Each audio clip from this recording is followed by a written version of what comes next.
আজকে টাকা জমানোর দুর্দান্ত ম্যাজিক টিপস নিয়ে চলে এসেছি। এই 3টে টিপস যদি তোমরা ফলো করো, তোমরা টাকা জমাতে পারবেই পারবে। প্রত্যেক মাসে 4,000 টাকা জমাতে পারবে। একটা গৃহিণীর কাছে 4,000 টাকা কিন্তু কম নয়, অনেক টাকা। আমরা সবাই সবসময় চেষ্টা করি টাকা জমাতে, কিন্তু কিভাবে জমাবো সেটা বুঝে উঠতে পারি না। তো আজকের এই সুন্দর সুন্দর 3টে মাত্র টিপস, এই টিপসগুলো তোমরা ফলো করো। যদি তোমাদের প্রত্যেক মাসে না টাকা জমে, তখন তোমরা বলবে। কারণ তোমাদেরকে এই রুলসগুলো মেনে চলতে হবে। যে নিয়মগুলো বলবো ঠিক সেগুলো মেনে চলতে হবে। তোমরা অনায়াসেই কিন্তু প্রতি মাসে 4,000 টাকা সঞ্চয় করতে পারবে। কারণ টাকা সঞ্চয় করতে আমরা সবাই চাই, কিন্তু ঠিকঠাক পরিকল্পিতভাবে আমরা চলতে পারি না বলে কিন্তু সকলে টাকা জমাতে পারি না। অনেকের আবার ইনকাম কম, সেই কারণেও অনেকে টাকা জমাতে পারেন না। তো কিভাবে টাকা জমাবেন, পুরো ভিডিওটা ডিটেলসে দেখতে থাকুন, কোনো রকম স্কিপ করবেন না, তাহলে কিন্তু পুরো ব্যাপারটা আপনারা বুঝতে পারবেন। হ্যালো এভরিওয়ান, আসসালামু আলাইকুম। কেমন আছেন সবাই? আশা করব যে যেখান থেকে আমার ভিডিওটা দেখছেন প্রত্যেকেই খুব ভালো আছেন আর সুস্থ আছেন। আমরাও কিন্তু আল্লাহর অশেষ রহমতে অনেকটাই ভালো আছি। প্রথমে তাহলে 1 নম্বর পয়েন্টটা আপনাদের সাথে শেয়ার করি। 1 নম্বর পয়েন্টটা হচ্ছে, আমাদেরকে কিন্তু পরিকল্পিতভাবে কেনাকাটা করতে হবে। যখন আমরা কোনো কিছু একটা কেনাকাটি করতে যাব, সেটা কিন্তু একটা আমাদের প্ল্যান থাকতে হবে যে আমরা কী কী কিনবো, একটা পরিকল্পনা আমাদের থাকতে হবে। হুটহাট করে বেরিয়ে গেলে কিন্তু হবে না। যেমন ধরুন, আপনার হয়তো একটা ওড়নার ভীষণ প্রয়োজন, আপনাকে একটা ওড়না কিনতে হবে বা একটা হিজাব কিনতে হবে, যাই কিছু হোক না কেন, পার্টিকুলার কিন্তু ওই জিনিসটা আপনার দরকার, আপনাকে কিনতেই হবে। তো আপনি রীতিমতো বাড়ি থেকে বেরিয়ে পড়লেন। তো দোকানে যখন আপনি কিনতে গেলেন, একটা দোকানে কিন্তু বিভিন্ন জিনিস থাকে। আপনি যখন একটা দোকানে একটা ওড়না কিনতে যাবেন, সেই দোকানে কিন্তু শুধুমাত্র যে ওড়না থাকবে তা কিন্তু নয়, আরও প্রচুর রকমের জিনিসপত্র কিন্তু ওখানে বিক্রি হবে। হয়তো দেখবেন আপনি যে ওড়নাটা নিলেন, তার পাশে এমন কিছু একটা জিনিস থাকলো যেটা ভীষণ আকর্ষণীয়, আপনার চোখ টানলো যে ওটা বেশ ভালো, ওটা নিলে ভালো হতো, এরকম মনে হলো হয়তো।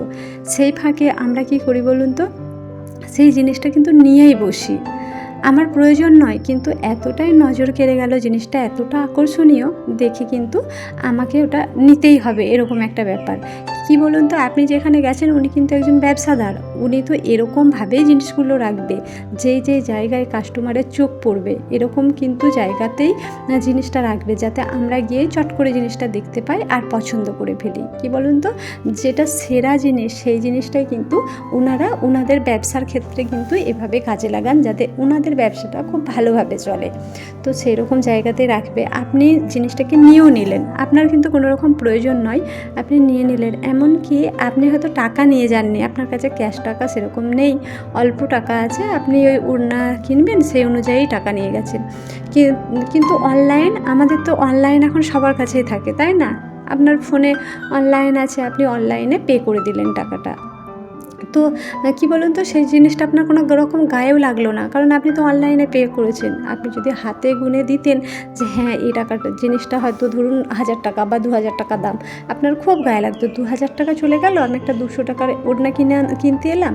কিন্তু যখন অনলাইনে পে করবেন না, দেখবেন এই জিনিসগুলো আপনারা বুঝতেই পারবেন না। তাই এই জিনিসটা সবার প্রথম কিন্তু বন্ধ করতে হবে। এরপরে দ্বিতীয় পয়েন্টটা হলো বাজেট পরিকল্পনা। বাজেট পরিকল্পনা কিন্তু আমাদেরকে সবাইকে করতে হবে। সেটা কি বলুন তো, আপনাদেরকে আমরা কিন্তু সবসময় আমি ভিডিওতে বলে থাকি যে আপনাদেরকে একটা নোটপ্যাড ইউজ করতে হবে। আপনি কোথায় কোন পারপাসে কত টাকা খরচা করছেন সেটা কিন্তু আপনাকে লিখতে হবে। আর এক সাইডে কি লিখতে হবে বলুন তো, আপনার বাজেটটা, যে আপনি প্রত্যেক মাসে বা এই মাসে কত টাকা খরচা করবেন। ধরুন আপনার হয়তো 20,000 টাকা মাসে বেতন, তাহলে আপনি ধরুন হিসাব রেখেছেন একটা, যে আপনি সংসার খরচ করবেন 10,000 টাকায়, বাকি 10,000 টাকা আপনার সেভিংস থাকবে, এরকম আপনি হয়তো রেখেছেন। তাহলে আপনার কিন্তু এক সাইডে লিখবেন বাজেট, যে 10,000 টাকা আপনি খরচ করবেন, আপনার 10,000 টাকার মানে একটা পরিকল্পনা আছে এই মাসে খরচ করার। আর একদিকে খরচগুলো লিখবেন, যে কোথায় আপনি কত টাকা করে খরচা করছেন সেইটা লিখবেন। কিন্তু A to Z সমস্ত খরচ কিন্তু লিখবেন, কোনো কিছুটা বাদ দেবেন না। তবেই তো আপনি বুঝতে পারবেন যে আপনার খরচটা ঠিক কত হচ্ছে। না হলে যদি আপনি ভাবেন যে আপনার ব্রেনে রেখে দেবেন মানে বাজেটটা আর খরচটা খাতায় লিখবেন, তাহলে কিন্তু কিছু লাভের লাভ হবে না। আপনি যখন খরচ লিখে লিখে আসবেন আর যখন সেখানে দেখবেন টাকার অঙ্ক বাড়ছে আর এখানে আপনার বাজেট কমতে থাকছে, তখন কিন্তু আপনি কি বলুন তো, মাসের শেষের দিকটা হয়তো একটু টিপুটাপু করে চালাবেন যে আমাকে এই টাকার মধ্যে কিন্তু কাভার করতে হবে, কারণ এই টাকার মধ্যে না কাভার করলে আমার হবে না। যখনই আপনার খরচটা দেখবেন হয়তো 7,000 টাকা মতো খরচ হয়ে গেছে, অথচ আপনার মাস চালাতে হবে এখনও 10 দিন মতো, তখনই কিন্তু আপনার অটোমেটিকলি একটু টিপুটাপু অটোমেটিকলি আপনি হয়ে যাবেন। যদি আপনার নেশা থাকে যে টাকা আমাকে সঞ্চয় করতে হবে, এরকম যদি আপনার ইচ্ছে থেকে থাকে, নেশা থেকে থাকে, অটোমেটিক কিন্তু আপনি তখন কমিয়ে দেবেন, দিয়ে 10-এর মধ্যেই কিন্তু আপনি খরচাটা করবেন। তাই আমি বলবো এই পদ্ধতিটা কিন্তু অবশ্যই আপনি অ্যাপ্লাই করবেন, না হলে কিন্তু মোটেও কিছু করতে পারবেন না। এটা অবশ্যই বাজেট প্লাস খরচ, এটা মানে মোস্ট একটা ইম্পর্টেন্ট পয়েন্ট বলতে পারেন, ওই জন্য আমি বারবার এই কথাটা বলছি। এরপরে হলো 3 নাম্বার পয়েন্ট, আপনাদেরকে অপ্রয়োজনীয় খরচাটা বন্ধ করতে হবে। দেখবেন আমরা বেশিরভাগ সময়তেই হয় না যে অন্যের জিনিসে আসক্ত হয়ে কিন্তু আমরা অপ্রয়োজনীয় খরচটা করে ফেলি। এমনিতে যতটা না অপ্রয়োজনীয় খরচ করা হয়, দেখবেন বেশি 90% মানুষ থাকে যারা অন্যের জিনিসে বেশি আসক্ত হয়ে পড়ে। হয়তো ধরুন আপনি কোথাও গেছেন, কোনো আত্মীয় বাড়ি বলুন, কোনো আপনার ফ্রেন্ড সার্কেলের কারোকে বলুন, বা যাকেই হোক, মানে আপনার পরিচিতি লেভেলের কোনো মানুষকে যখন আপনি দেখছেন সে একটা ব্র্যান্ডের জামা পরেছে, ব্র্যান্ডের একটা লিপস্টিক ইউজ করেছে, বাহ লিপস্টিকের কালারটা তো বেশ ভালো, সত্যি আমি যদি এটা নিতে পারতাম, আপনি হয়তো তাকে জিজ্ঞেস করলেন যে কোথায় থেকে নিয়েছে, সে যখন বলল যে ওটা ব্র্যান্ডের জিনিস বা হিউজ পরিমাণ দাম, যে দামটা পুরোপুরি আপনার সাধ্যের বাইরে, তার কিন্তু ক্ষমতা আছে, সে কিনেছে, আপনার হয়তো ক্ষমতায় নেই, কিন্তু হ্যাঁ কালারটা বেশ সুন্দর, দেখতে বেশ ভালো লাগছে, অনেকক্ষণ স্টে করছে, সেই জন্য আপনাকেও ওটাই নিতে হবে, আপনি ওটাই কিনবেন। তো এই সমস্ত জিনিসগুলো কিন্তু আমাদেরকে বন্ধ করতে হবে, যে অন্যের জিনিস দেখে কোনোভাবে আসক্ত হবে না। আপনাকে দেখতে হবে যে আপনার সামর্থ্য কতটা, আপনার হাজব্যান্ড কতটা ইনকাম করে বা আপনি কতটা ইনকাম করেন বা তার কতটা ইনকাম আছে, সে তার যেরকম ইনকাম আছে অবশ্যই সে তার মতো লাইফস্টাইল চালাবে। আপনি যদি চান যে মাসে 1,00,000 টাকা ইনকাম করে তার লাইফস্টাইল, আর আপনি মাসে 20,000 টাকা ইনকাম করছেন, আপনার লাইফস্টাইল, দুজনের লাইফস্টাইল এক হবে। এটা যখন আপনি মেলাতে যাবেন না, যে লাইফস্টাইল এক করবেন অথচ ইনকাম দুজনদের আলাদা, তখন কোনো দিনই কিন্তু আপনি সঞ্চয় করতে পারবেন না। কি হবে এই সমস্ত জিনিসগুলো করে, এই দেখনদারি করে, অন্যকে দেখে লাফিয়ে আমাকে এই জিনিসটাই করতে হবে, এই শাড়িটাই নিতে হবে, কি হবে এগুলো করে? কোনো আলটিমেট কোনো লাভ আছে? আমার তো মনে হয় কোনো লাভ নেই। তাই আপনার যতটা ইনকাম আছে আপনি ততটার মধ্যে সঞ্চয় করার চেষ্টা করুন, কারণ সঞ্চয় আমাদের প্রত্যেককে করতে হবে। যার 10 টাকা ইনকাম তাকেও করতে হবে, যার 10 লাখ তাকেও কিন্তু করতে হবে। তাই সঞ্চয়ের চেষ্টা করুন, অন্যকে দেখে আসক্ত হবেন না। নিজের ইনকামে সন্তুষ্ট থাকুন, আপনার যতটুকু আছে আপনি ততটুকু নিয়ে ভালো থাকতে শিখুন। দেখবেন আপনি মান সম্মান সম্মত একটা পোশাকও পরতে পারবেন, এমনকি আপনি সুস্থভাবে জীবন কাটাতে পারবেন এবং সেভিংস করতে পারবেন, যদি আপনি আপনার টুকুতে সন্তুষ্ট হয়ে থাকেন। তো চলুন ভিডিও সংক্রান্ত একটু গল্প করি।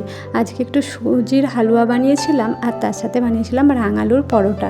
রাঙালুর পরোটাটা কিন্তু খেতে বেশ ভালো হয়, একদমই রুটির মতো, অল্প তেল দিয়ে। আজ আমি যদিও ঘি দিয়ে ভেজেছিলাম, তো আপনারা যদি রেসিপি চান আপনাদেরকে কিন্তু আমি পরে রেসিপিটা দিয়ে দেবো, বেশ ভালো লাগে খেতে।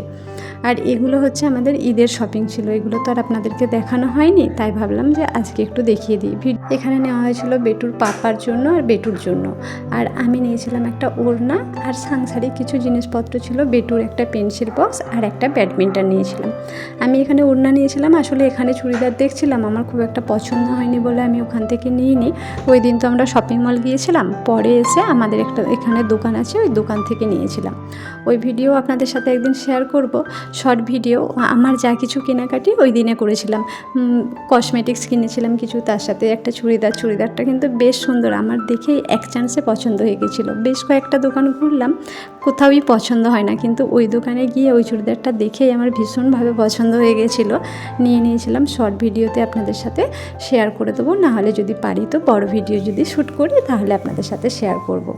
আপনাদের আজকের ভিডিওটা কেমন লাগলো অবশ্যই কিন্তু কমেন্ট করে জানাবেন। আর আমি যেই টিপসগুলো দিই এই টিপস সম্পর্কে যদি আপনাদের কোনো কোশ্চেন থাকে তাহলে কিন্তু আপনারা কমেন্ট করবেন। কি বলুন তো, আপনারা যদি কমেন্ট করেন তাহলে আরও সুন্দর সুন্দর টিপস রিলেটেড ভিডিও বানাতে পারবো। আজ তাহলে আসি।